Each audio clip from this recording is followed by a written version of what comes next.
I am going to call the case of Noah and Emma versus Green State. Counsel for the appellant, would you like to?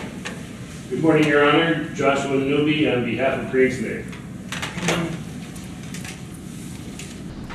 Counsel, I'm sure you would like to talk about the substantive portions of your appeal, but because of the sanctions motion, the panel would like you to first discuss why this appeal meets the Flaherty test for not being objectively frivolous. The issue in this case is whether substantial evidence supports the jury's verdict that my client is liable for failing to provide adequate warnings. And we have established there is no substantial evidence supporting the jury's verdict. The problem in this case is the jury was emotional and sympathetic, and they were concerned because the plaintiff suffered brain damage, but that's not causation. Of course, every plaintiff is who's been injured is going to claim that if they had been warned about the activity that injured them, they wouldn't have engaged in that activity. Mr. Newby, what authority have you cited in your brief to support the notion that plaintiff's testimony that they wouldn't have ridden the scooters if they'd been warned about the need to wear helmets is inherently speculative? I don't recall any. I'm not specifically recalling any, but I'm sure there's some here in our brief. Another problem in this case is that plaintiff's expert testimony lacked foundation and was speculative. We brought a motion for a new trial that was erroneously denied. Mr. Newby, isn't it true there was no objection to the evidence, and in fact the issue has been waived? Well, I'm not sure of that, Your Honor. There must have been an objection because the argument's in the brief. Mr. Newby, what's the record site for that objection? Well,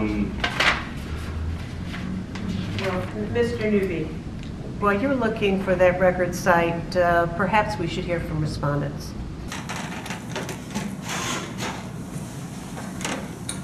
Thank you. And may it please the court, Barton McKinnon, on behalf of respondents Noah and Emma.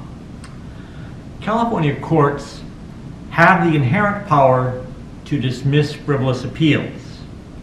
In addition, Code of Civil Procedure Section 907 specifically provides, quote, when it appears to the reviewing court that the appeal was frivolous or taken solely for delay, it may add to the cost on appeal such damages as may be just, unquote. Counsel, are sanctions in this case appropriate under Flaherty?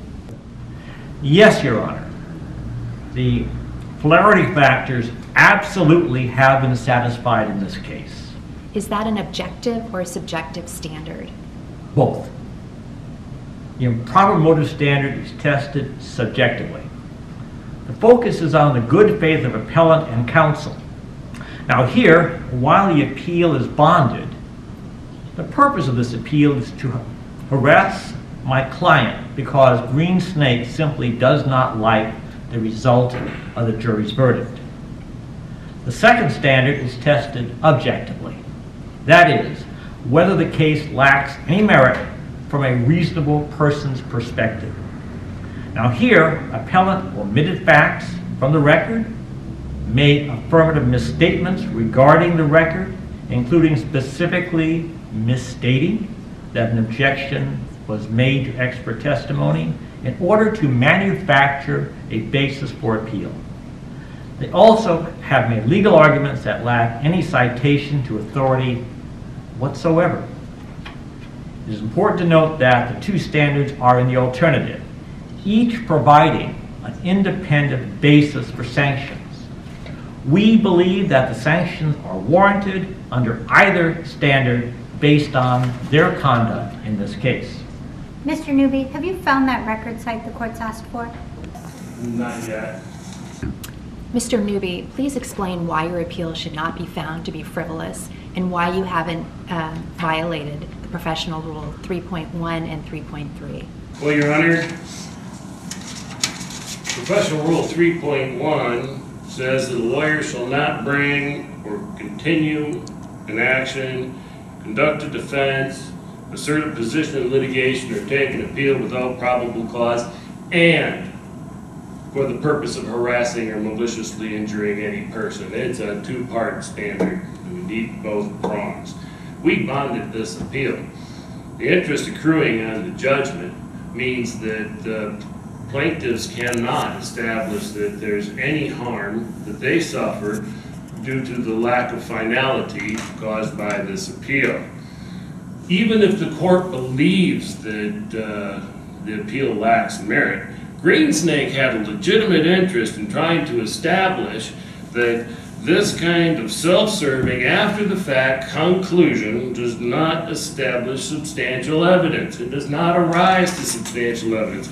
Greensnake did not appeal to harass or injure the plaintiff. Greensnake appealed to establish that such self-serving conclusions do not establish causation.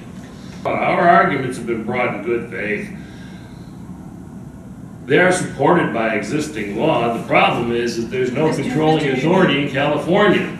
Mr. Newby, speaking only for myself, I have to say that your appeal does not appear to be based on any existing authority or any good faith argument for extension of the law.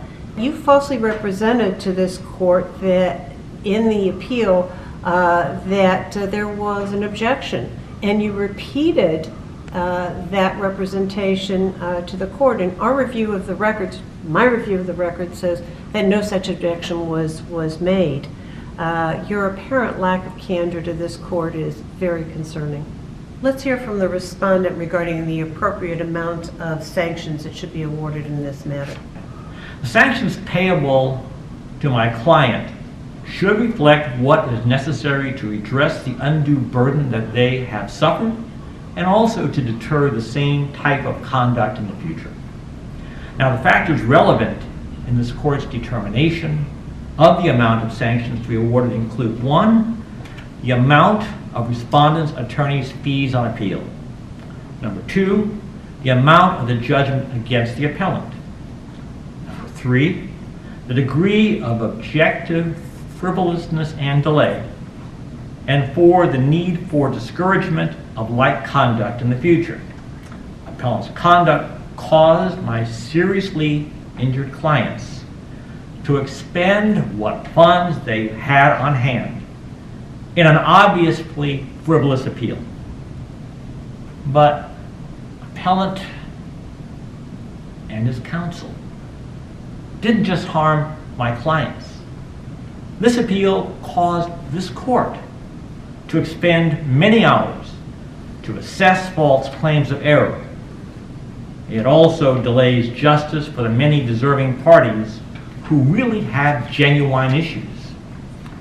Consequently, as stated in our brief, we believe $115,000 jointly and severally payable to the plaintiff and $15,000 payable to the clerk of court are appropriate. Thank you, counsel. We appreciate your argument here today. Again, speaking only for myself, this appeal is very, very concerning.